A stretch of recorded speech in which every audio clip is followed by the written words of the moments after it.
नमस्कार, एक बार फिर से आप सभी का बहुत बहुत स्वागत है हमारे YouTube चैनल पे। आज फिर से मैं आप सभी के लिए बहुत ही महत्वपूर्ण वीडियो लेके आया हूं जिसका नाम है बहुदलीय व्यवस्था।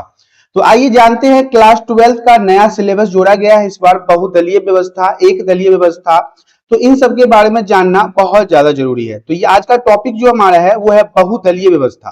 तो बहुदलीय व्यवस्था किसे कहते हैं, इसे समझ लेते हैं। देखिए, द्विप्रणाली और एक प्रणाली, जहां दो प्रमुख राजनीतिक दल सरकार के भीतर राजनीति को प्रभावित करते हैं। द्विप्रणाली और एक प्रणाली मैंने आपको पहले ही बता रखा है। जहां पे दो प्रमुख राजनीतिक दल क्या होते हैं, राजनीति को प्रभावित करते हैं, मतलब राजनीति से जुड़े हुए रहते हैं।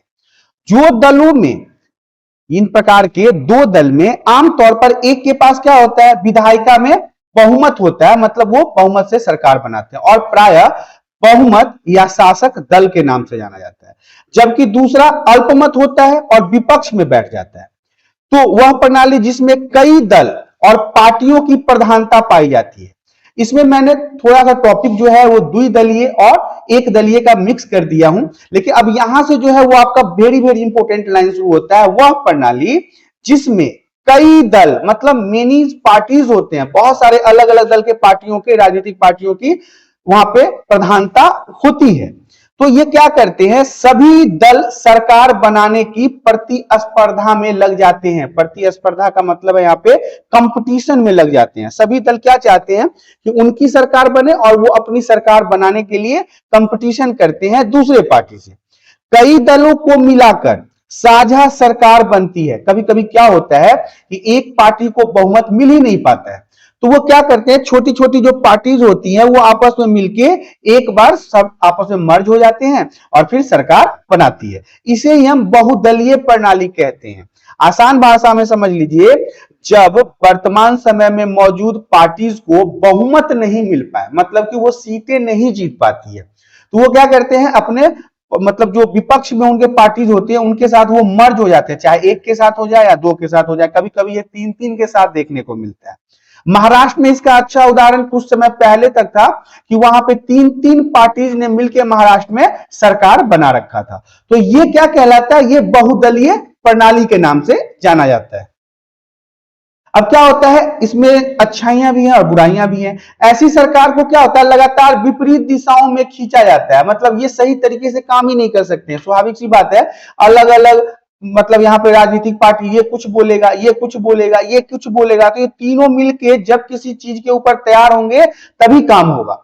और इसमें क्या होता है, बहुदल होता है, जिसके कारण हमेशा सरकार के गिरने का खतरा होता है। गिरने का मतलब क्या है, सरकार में से कोई अगर पार्टी अगर यहां से बाहर निकल जाती है, अगर आप उसके हिसाब से काम नहीं करेंगे तो वो पार्टी से बाहर निकल जाएगी, तो ये दोनों सरकार जो है ये गिर जाएगी। तो यहां पर किसी को भी पूर्ण बहुमत प्राप्त नहीं होता है। अच्छी बात यह है कि ये तीनों पार्टी ने मिलकर तो सरकार बना लिया, सरकार तो बना लिया यहाँ पे, लेकिन इन तीनों को बहुमत प्राप्त नहीं है। अगर ये निकल जाएगा तो ये दोनों को बेकार है, ये निकल जाएगा तो ये दोनों बेकार है, मतलब तीनों को आपस में मिलजुल के ही रहना पड़ेगा। और ना ही भविष्य की चुनावी प्रतिनिधि की गारंटी दी जा सकती है। यहाँ पे इनके जो मतलब जो प्रतिनिधि होते हैं उनकी भी गारंटी नहीं होती। साथ ही साथ क्या होता है, इस प्रकार की स्थिरता हमेशा संदेहपद होता है, संदेहास्पद होता है, मतलब कब सरकार है, कब सरकार गिर जाएगा। यद्यपि दुनिया के कुछ देशों में सफल गठबंधन की सरकारों को देखा जा सकता है। दुनिया में इतनी सारी कंट्रीज हैं, उसमें कुछ देशों को ऐसा देखा जाता है कि वो आपस में मर्ज होकर सरकार को चला रही है।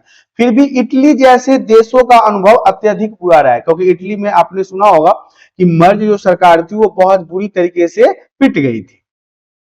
यहाँ पे मैं आपको कुछ देशों के नाम बता देता हूं जिसमें बहुदलीय व्यवस्था वाले देश के नाम से जाना जाता है। इसमें बहुदलीय पार्टीज है, बहुत सारी पार्टीज हैं।